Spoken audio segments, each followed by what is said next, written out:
예, 21대 국회에서 슈퍼 여당을 이끌 집권 여당의 첫 원내대표가 오늘 선출됩니다. 3명의 후보들 중에 누구에게 당심이 향할지 관심이 쏠리고 있습니다. 한편 여권에서 전 국민 고용보험 추진 목소리가 나오는 가운데 정부는 약 93만 명에게 월 50만 원씩 3개월분의 고용 안정 지원금을 지급할 계획이라고 밝혔습니다. 이 관련 내용들 현근택 더불어민주당 법률위원회 부위원장, 조청래 미래통합당 여의도연구원 부원장과 함께 짚어보겠습니다. 예, 어서 오세요. 안녕하십니까? 안녕하세요. 자, 먼저 오늘 오전 2차 비상경제중앙대책본부 회의가 있었는데 그 내용하고 고용보험 관련 얘기 좀 다뤄보겠습니다. 약 93만 명에게 월 50만 원씩 3개월분 고용안정지원금을 지급하기로 했습니다. 이거는 사각지대에 있는 근로자들에게 주는 겁니다. 네. 지금 논의되고 있는 전국민 고용보험과 차이가 있는 건데 일단 전국민 고용보험이랄지 이런 고용안정기금에 대한 논의가 나오고 이건 물론 지난번에 나왔던 비상경제회의도 후속조 치는데 전반적으로 이 고용에 대한 어떤 정부에서 심각성을 느끼고 있기 때문에 이런 일련의 대책들을 계속 마련하고 있지 않나 이런 생각이 들거든요. 그렇죠. 일단은 근데 용어를 좀 분명히 할 필요가 있는데 이제 전국민 고용보험 우리가 이제 의료보험이 전국민 하다 그렇죠. 보니까 이번에 코로나 사태에서 굉장히 역할을 많이 했다라고 해서 전국민 이제 고용보험이라는 용어를 쓰고 있는데요. 예. 사실 이제 고용보험이라는 게 원래는 근로자들만 가입이 가능합니다. 맞습니다. 그러다 보니까 현재서 우리 근로자 취업자들이 한 2,700만 명 되는데요. 그중에 고용보험에 적용되는 분들이 한 반밖에 안 됩니다. 한 1,300만 정도밖에 안 돼요. 나머지 한 1,300만 정도는 공무원 빼고는 고용보험 가입되지 않습니다. 그러면 나머지 2,700만 말고 나머지 자영업자들 이런 분들은 애초에 고용보험 자체에 가입이 안 돼요. 그러다 보니까 지금 말씀하시는 93만 명에 50만 원씩 지급한다는 이 93만 명들은 애초에 고용보험 자격이 안 되는 근로자들이 아닌 사람들, 쉽게 얘기하면 뭐 자영업자라든지 프리랜서라든지 아니면 뭐 예술자라든지 이런 분들은 사실은 자기 법적으로는 이제 자영업자다 보니까 고용보험 가입이 안 되는데 그러다 보니까 이제 실질적으로는 취업자보다 더 못한 대우를 받고 있어서 이런 분들한테 어찌 보면 고용보험을 넓히는 그러니까 이 단계로 넘어가야 그 다음에 이제 모든 취업자들한테 일단 고용보험 적용되고 그 다음에 예. 자영업자들한테도 적용시켜야 되는데 이거를 한 번에 다 할 수 없거든요. 예, 그러다 예. 보니까 차근차근 해나가겠다 이런 취지였고 저는 뭐 고용보험 사각지대에 있는 분들한테 고용보험을 대신할 수 있는 어떤 혜택을 주겠다 이런 취지이기 때문에 예, 예. 넓혀나가는 게 맞다라고 봅니다. 예, 현 부위원께서 용어 개념 정리를 좀 확실하게 좀 해주셨고 일단은 강기정 수석이 고용보험 얘기를 먼저 꺼냈고 여당 쪽에서도 계속 이 군불대기라고 해야 되나요? 그런 느낌들이 지금 받고 있지 않습니까? 맞습니다. 어떻게 보십니까? 이게 21대 국회에 가서 본격적으로 논의될 것 같은데 통합당 입장도 사실 궁금하고요. 지금 제가 논의는 볼 때는 어떻게 곧 보세요? 논의될 것 같고요. 곧 논의요? 전국민 고용보험 문제하고 한국형 실업 부조 문제 두 가지인데 이거는 한국형 실업 부조에 더 가까운 내용입니다. 그러니까 고용보험 지원 대상이 아니면서 휴업으로 어려움을 겪는 특수직 근로자, 뭐 프리랜서 아까 말씀하셨는데 예. 그다음에 영세 자영업자들인데요. 우리 사회 가장 취약계층이기 때문에 지금 긴급하게 지원하는 것은 불가피하다고 보는 것이고요. 1조 5천억 원도 뭐 예비비하고 3차 추경에서 한다니까 자금을 마련하는 것은 크게 어렵지 않을 걸로 보여집니다. 그런데 단지 이제 아까 제가 말씀드린 것처럼 한국형 실업부조 제도하고 연결돼서 가는 거라면 이건 좀 장기적이고 정책 목표에 맞는 재정 대책이 만들어져야 됩니다. 지금 현재 집권 여당과 청와대에서 내놓는 안은 재정 대책까지는 망라되어 있지 않거든요. 그 부분에 대해서 우려를 제가 표시하는 겁니다. 그러니까 재정 대책 언급을 해주셨어요. 그러니까 재정이 굉장히 좀 중요한 상황일 텐데 네네, 맞습니다. 이제 21대 국회에서 이 부분이 또 중점적으로 많이 논의되지 네. 않겠습니까? 이 부분 좀 어떻게 좀 협상이 될 수 있을까요? 기본적으로 이제 고용보험 같은 경우에는 사업자가 50% 부담하고 근로자가 50% 부담하기 때문에 재원이 마련이 됩니다. 예. 그런데 지금 말씀하신 것처럼 자영업자라든지 프리랜서라든지 이런 분들은 그 돈을 가입 안 하거든요. 그럼 나머지 만약에 예를 들어서 본인이 가입을 한다 그러면 국가에서 낼 것인지 사업자가 없기 때문에 이래서 항상 문제가 됐는데 우리가 뭐 보험 설계사라든지 이런 분도 마찬가지거든요. 그러면 결국 재원 마련을 어떻게 할 것이냐. 저는 아마 지금 말씀하신 것처럼 본인도 어느 정도 부담을 해야 돼요.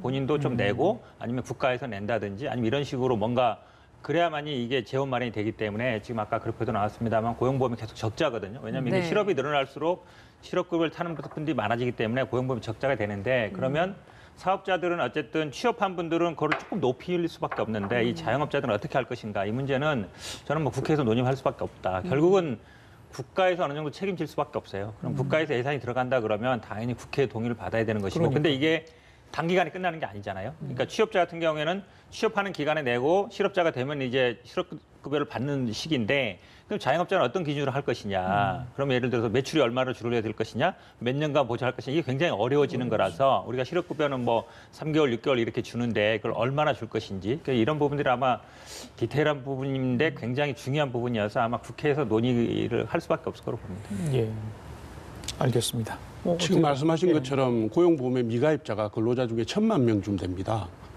1,000만 명쯤 되는데 지금 저 회사가 절반 가입자들은 회사가 절반을 부담하고 근로자가 절반을 부담하지 않습니까? 근데 1,000만 명에 달하는 분들에게 100% 내라 그러면 고용보험 아마 가입 안 하실 겁니다. 예. 지금 상황이 그런 상황이거든요. 작년에 제가 알기로는 고용보험 적자가 2조 원이 넘은 걸로 알고 있고 재작년에도 1조 5천억 정도 되는 걸로 알고 있기 때문에 이번에도 이 정부가 다른 지난번에 긴급 지원금처럼 예. 재정 대책 없이 먼저 지르고 나온 겁니다. 저는 이런 거를 좀 우려스럽게 생각하거든요. 국가 재정 정책을 할 때는 예산 마련을 어떻게 할 것인지를 먼저 꼼꼼하게 따지고 그다음에 소요되는 금액과 지원 대책이 나와야 되는데 먼저 지르고 강기정 정무수석이 먼저 질렀습니다. 먼저 지르고 그다음에 뒷받침하는 형식은 좀 문제가 있지 않나 이렇게 생각합니다. 질렀다는 표현을 정치적 하시는 예, 좀 말씀드리면요. 사실은 이제 지금 예술인들이라든지 아니면 지금 뭐 택배 운전자라든지 이런 분들도 어찌 보면 자영업자로 돼 있는데 이런 분들이라든가 이미 법안은 나와 있어요. 그렇게 제한이 되는데 말씀하신 거는 뭐 질렀다는 것보다는 이제 이슈화를 시킨 건 분명히 있는데 저는 근데 어쨌든 지금 코로나 사태가 끝나면서 자영업자들이라든지 아니면 비정규직이라든지 이런 택배 기사라든지 이번 분들한테 좀 어려움이 가중되고 있거든요. 예, 그런 예. 면에서 이거는 재난 대책의 어떤 연장선으로 볼 수 있는 것이다. 예, 예. 말씀처럼 평상시 어떤 실업 대책은 아니다. 그래서 저는 뭐 충분히 국회에서 논의할 뭐 의미가 있다고 보고 예, 있습니다. 알겠습니다. 어제 당정회의에서도 뭐 단계적 접근 얘기를 했습니다. 명분, 여론의 공감 형성을 위한 어떤 작업들이 아마 이루어질 것으로 보이고요. 좀 다른 얘기 좀 하겠습니다. 민주당 원내대표 경선 오늘 오후에 열립니다. 지금 3명의 후보인데 우리 현 부의장께 좀 말씀 좀 드려야 될 것 같아요. 분위기 누가 유력한지 혹시 뭐 가장 어려운 질문이고요. 뭐 맞춰보시죠. 저는 뭐 또 원내대표 경선을 한 번도 해본 적이 없어가지고 그 분위기 잘 모르겠는데요. 이게 예측이 잘 안 맞더라고요. 지난번에도 보니까 예측이 잘 안 맞아서 어쨌든 뭐 많은 언론에서 보듯이 뭐 2강 1중 구도 아니냐 보는데 저는 뭐 그렇게 보지는 않고요. 아마 작년하고 좀 다릅니까? 이전에 이인영 원내대표 작년에는 아마 했을 때하고 이제 그때도 이제 김태년 예, 이제 맞습니다. 나왔는데 예. 그 당시에는 약간 당권파 친문 구도에 이인영 후보 같은 경우에는 뭐 민평연이나 더 좋은 미래에서 밀어줘서 사실은 이제 김태년 후보가 될 걸로 봤는데 안 됐잖아요. 그래서 아마 이 원내대표 경선이라는 게 물론 이제 작년에는 어떤 게 있었냐면 총선이 있었어요. 총선을 앞두고 있으면 공천이 있기 때문에 아무래도 뭐 자기 뭐 개파라든지 아니면 자기 세력이라든지 이게 신경을 쓰는데 지금 이제 총선이 끝났잖아요. 그러면 뭐 그런 어떤 뭐 개파라든지 색깔 이런 뭐 세력 이런 거보다는 좀 자유롭게 할 수 있을 것 같아서 아마 능력 위주로 투표될 가능성이 더 많다라고 개인적으로 보고 있습니다. 말씀을 안 하시는데 통합당 입장에서는 어느 상대 그러니까 협상의 파트너가 되는데 누가 좀 이게 적당하고 민주당 당직자께서 말씀을 안 하시는데 제가 말씀드릴 수가 있겠습니까? 그러니까 야당 입장에서는 제가 볼 어떻습니까? 때는 예. 세 분들 보면 김태년 의원은 신문이면서도 당권파고요. 당권파라 하면 좀 어렵지만 이해찬 대표하고 관련이 있으신 것 같고 그다음 전해철 의원은 청와대 출신의 연구가 더 강한 신문이신 것 같고 정성호 의원은 약간 중립적인 것 같아요. 그래서 지금 집권이 후반기로 가고 있기 때문에 청와대 어중이 직접적으로 영향을 미칠 수 있는 상황이라고 저는 보거든요. 지금 민주당 의원들이 단일 계파로 친문들이시고요. 그래서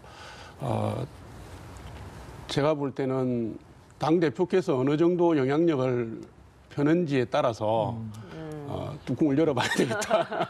여기까지만 말씀드릴게요. 그러면 청와대- 통합당 입장에서 봤을 때는 네. 어떤 인물이 원내대표로 와야 된다, 좋다라고 보세요? 저는 청와대와 완전히 소통하는 분보다는 의회주의를 존중하시는 분이 오시면 좋겠습니다. 알겠습니다. 그렇게 이해해 주십시오.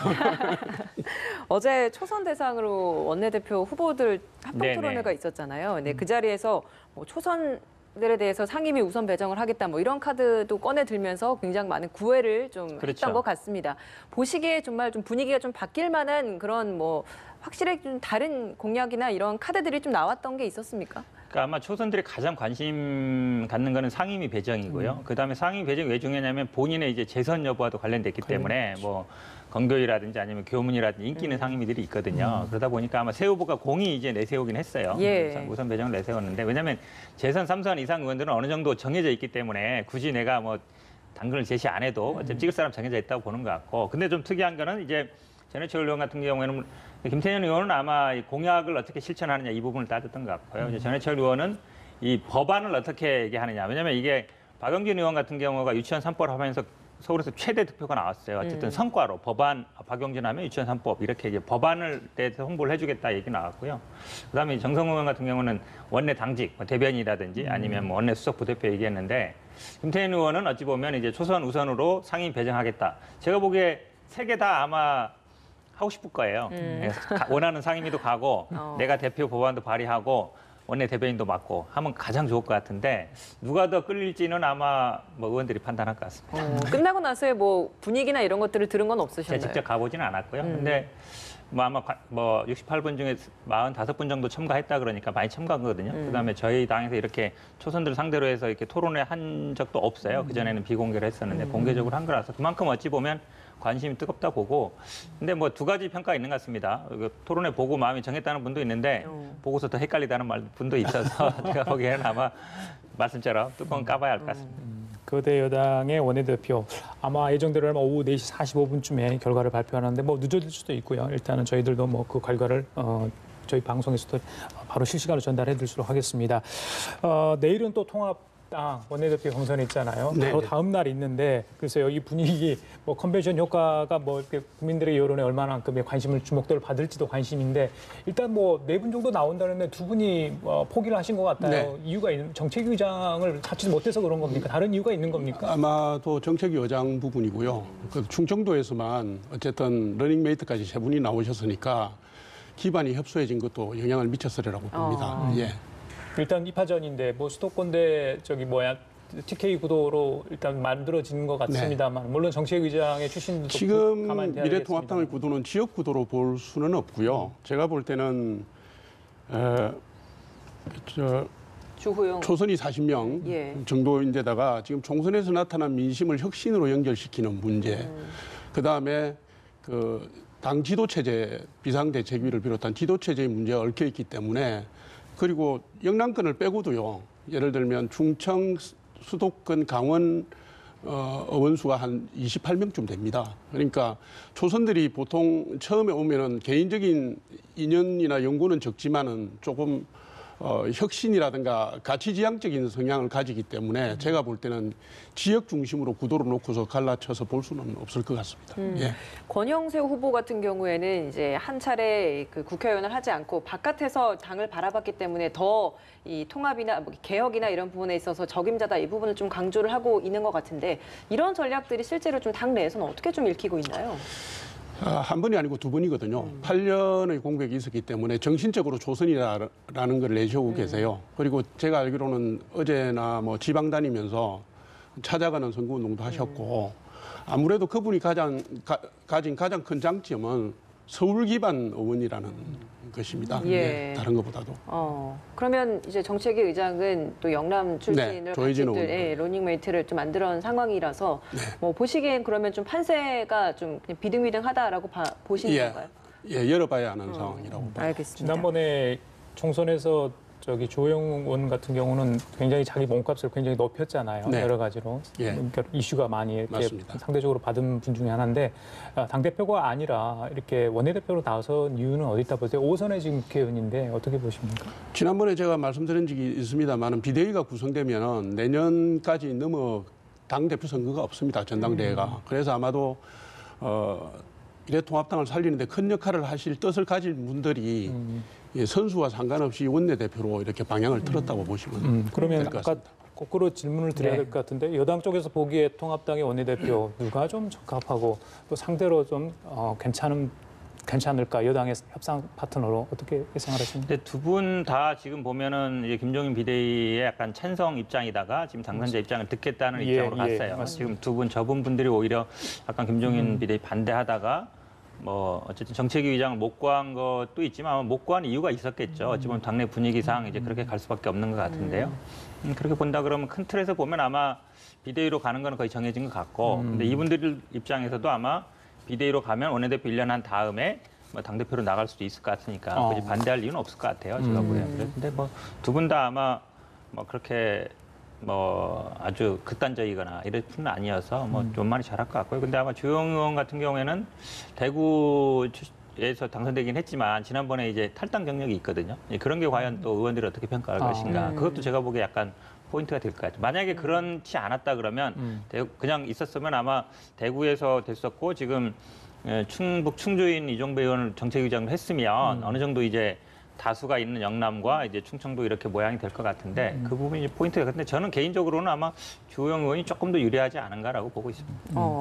그 김종인 비대위 체제에 대해서 좀 언급을 해주셔서 일단 개인적인 입장에서는 두 분 다 초반에는 좀 동의하는 입장이었습니다만 추후에 이제 이걸 선거 전략으로는 활용하지 않았습니다. 당내 입장 의견을 좀 듣고 그걸 반영을 하겠다 이런 입장을 내비치고 있는데 어쨌든 두 분 다 반대하는 입장은 아니었기 때문에 만약 이 두 분 중에 한 분이 선정이 된다라고 한다면 앞으로 이 당의 지도 체제에 대해서는 좀 어떤 영향이 있을 거라고 보세요? 적지 않은 영향을 행사하게 됩니다. 왜냐하면 우선 신임 원내대표는 당대표 직무대행도 하게 되고요. 그것보다 더 중요한 게 당헌당규를 개정해야 되는 상임정국위원회를 새로 구성해야 됩니다. 상임정국위원회가 상임정국위원회 당규상 보면 100명 이내로 돼 있는데 그중에 예를 들면 상임위원장을 한다든가 상임위원장이라든가 그다음에 어총에서 선임됐던 의원들이 다시 선임 절차를 거쳐야 되기 때문에 상임정국위원회 구성의 과정에서 원내대표가 큰 영향력을 행사할 수밖에 없습니다. 그러니까 어떤 분이 되느냐에 따라서 김종인 비대위가 탄력을 더 쉽게 받을 수도 있고 그렇지 않을 수도 있다는 점을 제가 말씀드립니다. 예, 그 새 원내대표가 선출된 이후에 그러니까 비대위 체제로 전하는 과정에서 어떤 방금 말씀한 그런 절차도 있고요. 잡음이랄지 이런 것들 우려할 만한 내용이 분명히 있어 보이는데 안정적으로 갈 것으로 보시는지 아니면 더 다른 또 뭔가 홍준표 전 대표도 계속 이야기를 내지 않았습니까 목소리를 지금 또 다른 어떤 목소리를 내는 분들이 또 각을 세울 수도 있다고 보는데 어떻게 예상을 하세요? 예. 예.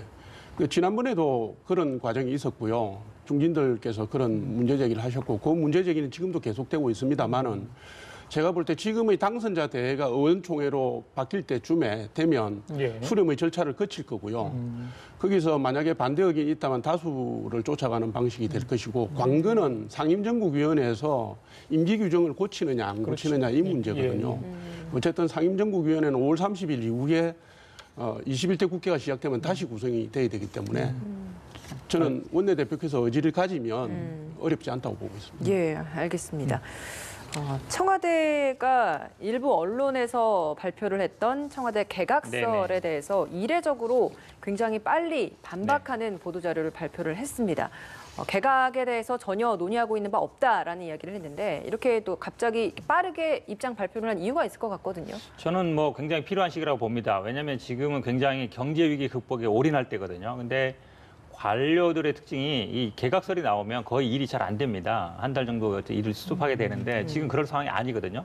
방역도 끝나지 않았지만 이 경제 위기 극복을 위해서는 어찌 보면 정부에서 일을 해야 되는데 이런 개각설이 흘러나오면 일이 제대로 손에 안 잡히고 이러기 때문에 저는 아마 빨리 차단할 필요가 있다고 보고 지금 지금 개각을 논할 단계는 아니다. 그냥 경제 위기 극복이 우선이기 때문에 일단 정부와 당정청이 합심해서 이 위기 극복에 매진해야 된다. 이런 어떤 메시지를 준 거라고 봅니다. 예, 또 어떻게 보세요, 부위원장님이 외교 국방장관 교체 이야기, 특히 최근에 군기문란 사태 관련해서 아마 야당 쪽에서 많이 공세를 했는데 또 외교장관 같은 경우는 뭐 최장기 지금 장관을 하고 있지 않습니까? 물론 뭐 외교적 현안도 중요한 상황인데 야당 쪽에서 자꾸 요구하는 그런 개각의 분위기도 실제 있는지 그분도 좀 여쭙고 싶거든요. 어떻습니까? 통상적으로는 총선을 마치고 나면 개각을 하는 게 여태까지 상례입니다.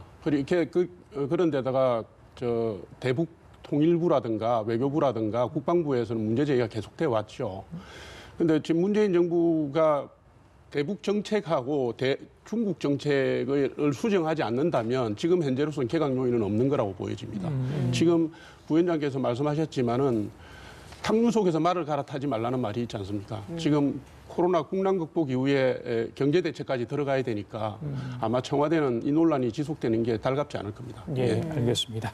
자, 이낙연 전 총리 얘기를 하겠습니다. 뭐 총선 이후에 뭐 많은 분들을 만나고 있는데 지난번 그 이천 물류창고 화재 합동 분향소 방문해주고 가족들을 만났는데 거기서 나눴던 대화가 논란이 되고 있습니다. 네. 물론 이제 바로 사과도 하시고 했는데 항상 굉장히 조심스러운 분으로 저희가 알고 있는데 뭘 어떻게 표현해야 될지 모르겠습니다. monsun이도 뭐 남에 떨어질 그런 때가 있는지 모르겠습니다만 어떻게 봐야 되는 겁니까? 이 대화 논란의 핵심은 뭐라고 보세요? 제가 보기엔 아마 이분이 정치를 하기 전에 기자 생활을 오래 했습니다. 20대 후반부터 40대까지 기자 생활을 오래 하셨는데 기자 생활을 하시면서 가장 중요한 게 이제 팩트가 중요한 거잖아요. 사실이냐 아니냐 중요하시고 또 정치하시면서도 대변인을 오래 하셨어요. 대변을 오래 하셨는데 같이 일했던 분들 보면 굉장히 꼼꼼하세요. 가장 중요한 부분이 사실이냐 아니냐, 팩트냐 아니냐 이 부분 중시 여기다 보니까 어찌 보면 사실은 팩트는 맞는 얘기 하신 거예요. 내가 지금 현직은 아니다. 그리고 내가 지금 사람들 모은 거 아니다.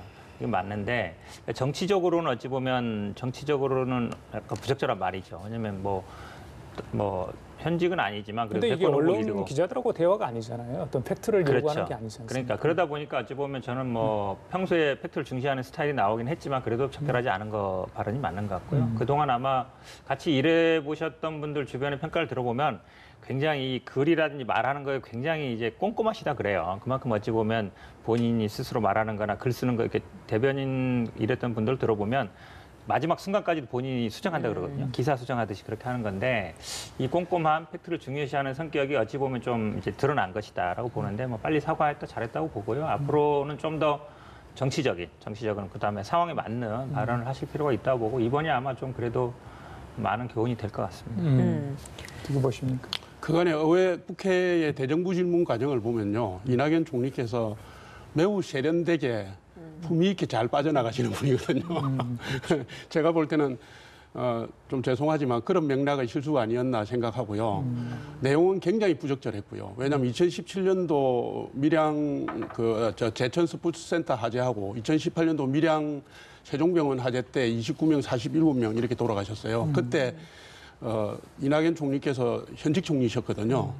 그런 맥락에서 볼 때 바로 전직 총리께서 유족들의 질문에 그렇게 대응하신 거는 제가 볼 때는 공감 능력이라든가 자신이 서 있는 위치에 대한 부분을 좀 쉽게 생각하신 것 같아요. 장제원 의원 역시도 이걸 비판을 했고 그 사과를 하는 그 자리에서 장제원 의원을 포함해서 뭐 자기에 대한 비판 뭐 아프게 받아들인다. 그리고 좋은 충고해준 데 감사하다 이런 표현도 했더라고요. 네. 장제원 의원 역시도 이걸 보고 나서 뭐 21대 국회에서 뵙겠다 그리고 뭐 대인배라는 표현도 했습니다. 이런 이야기가 오고 간 이 부분은 좀 어떻게 보세요? 서로 품위를 지키는 모습이라고 봅니다. 근데 다만 이제 지도자는 책임지는 자리에 있는 분이라는 점을 제가 강조해드리고 싶고요. 자신의 실수에 대해서 솔직하게 사과하고 반성하는 건 좋은 모습이라고 저도 보고 있습니다. 알겠습니다.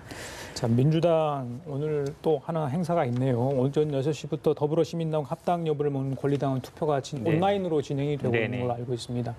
더불어시민당 얘기하면 뭐 떠오르는 분도 있는데 잠시 후 시간이 되면 저희들이 나눠보도록 하고요. 일단 합당. 뭐 이해찬 대표는 어떤 생각을 갖고 있는지 모르겠습니다. 원내 교섭단체로 가느냐, 남겨두느냐, 아니면 같이 합치느냐 계속 논란이 됐는데 꼼수 이야기는 안 하더라도 시청자분들 잘 아실 거예요. 지금 어떤 식으로 오늘 결론이 나리라고 보십니까? 지금 뭐 내일 6시까지니까 24시간 투표를 하는데요. 지난번 아마 비례위성정당 만들까 말까 했을 때 아마 71% 정도 나왔거든요. 뭐 그 정도나 그것보다 좀 낮을 것 같은데 어쨌든 합당하는 게 맞다라고는 아마 저는 아마 결과가 나올 것 같습니다. 뭐 투표율이 얼마 될지 모르겠지만 그리고 처음부터 만들 때부터 합당을 전제로 한 것이어서 저는 뭐 기본적으로 합당하는 게 맞다고 보고 아마 저희 당 입장은 이달 15일까지 합당 절차를 어쨌든 당내 절차를 마친다는 것인데 이제 미래통합당이 어떻게 선택할 것이냐 이 부분이 좀 달려 있는 것 같습니다. 어떻습니까? 미래통합당이 어떻게 선택하느냐 이 부분에 대한 궁금증을 말씀해 주셨어요. 미래통합당의 기본 방침도 합당을 하는 것입니다. 예. 다만 이제 시기가 문제인데요. 그렇죠. 지금 이제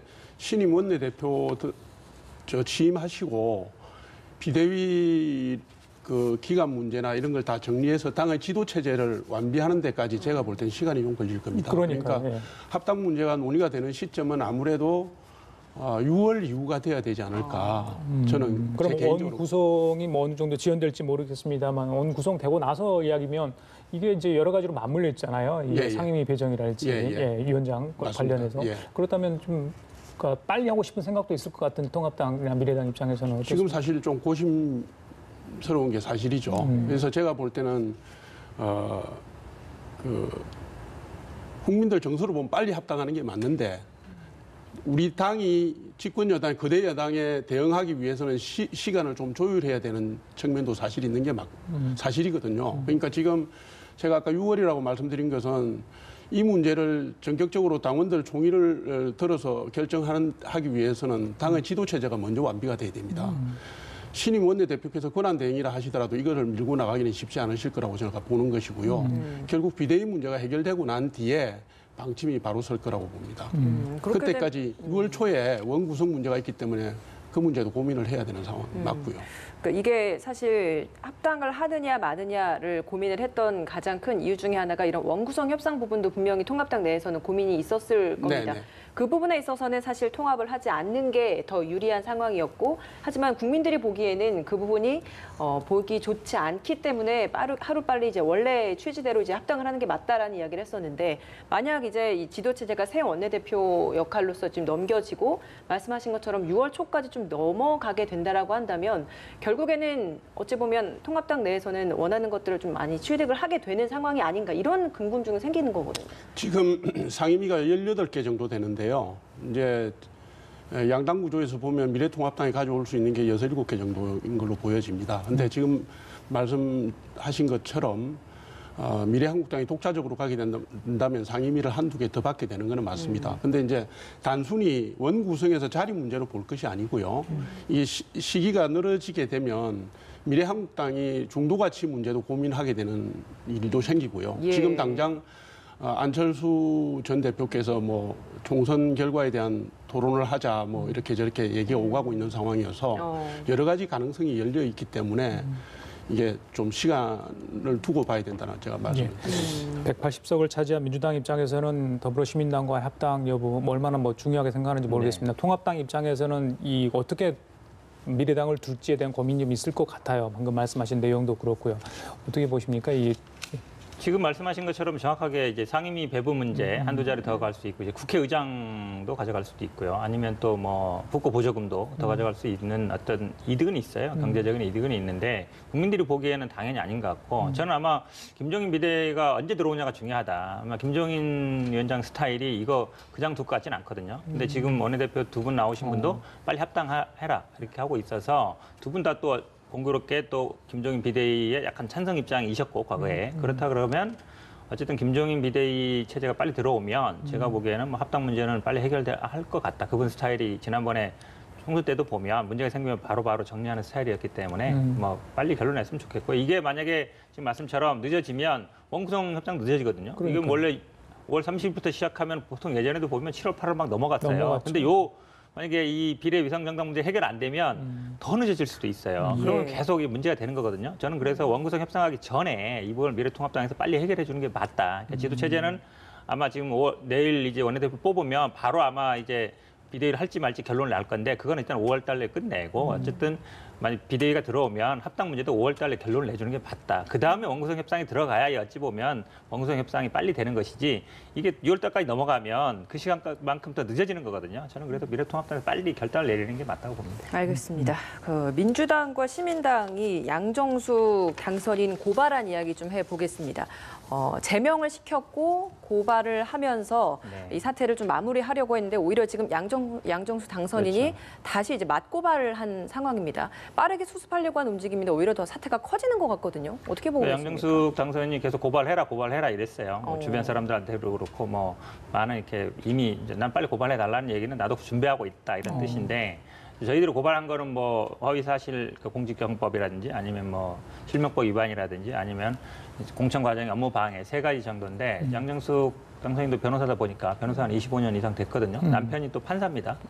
그보다 더 경력이 한 1, 2년 더 됐어요. 그러다 보니까 고발을 했는데 참 뭐라 말하긴 그런데요. 그러니까 민주당은 안 했고 이제 시민당하고 KBS를 고발했는데 본인과 동생의 개인정보 이렇게 고발했어요. 그러니까 본인의 개인정보만 얘기하면 그게 개인정보 맞나 이럴 수 있는데 동생을 넣은 것이고, 그다음에 민주당을 고발 안 한 건 어쨌든 민주당까지 고발했을 때 문제가 좀 있을 거로 본 것이고 또 개인정보로 고발한 거는 이게 명예훼손을 고발하면 약간 공인이니까 명예훼손 안 될 가능성도 있고 여러 가지 고려하신 것 같아요. 근데 개인정보법 위반이 되냐 이 부분도 제가 보기에 뭐 쟁점이 될 것 같은데 어쨌든 진흙탕 싸움으로 가는 거에 대해서는 국민들한테 뭐 송구스럽게 생각합니다. 예, 그 법적 분쟁까지 가게 된 거. 그러니까 뭐 시민당과 민주당이 고발 조치를 하는 거는 자진 사퇴를 최대한 유도해보겠다는 그렇죠. 어떤 압박 수단이 그렇죠. 사실 담겨 있는 거죠. 뭐 네. 처벌하겠다는 의지보다는 처음부터 고발한 것도 아니에요. 고발하겠다 그러면서 기간을 계속 줬고 예. 어찌 보면 자진 사퇴를 유도한 거였는데 예.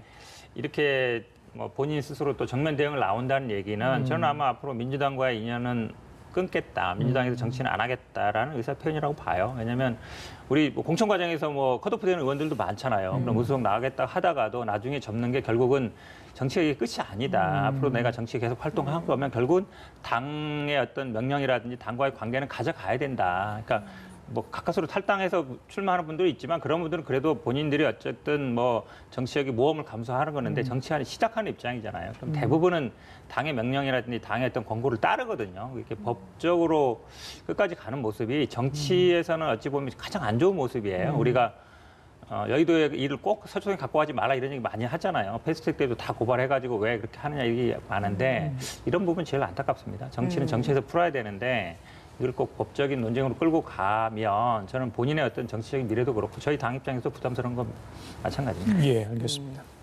통합당 어떻게 보십니까? 양정수. 그러니까 공천 과정에서 걸러내지 못했기 때문에 공천 과정에서 걸러내지 못하고 공천 이후까지 갔기 때문에 감정적인 다툼으로 간 거라고 저는 봅니다. 감정적인 다툼으로 가면 이게 논리적인 게 먹히지가 않거든요.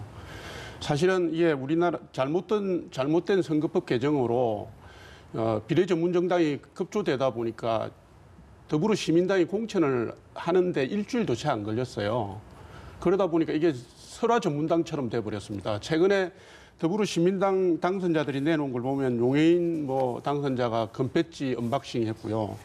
그다음에 최백은 전 대표는 뭐 국가 채무 비율 40% 꼭 지킬 필요 없다는 얘기 했고, 그다음에 우이종 대표는 윤석열 검찰총장을 히틀러에 비유하고요. 또 어젠가요?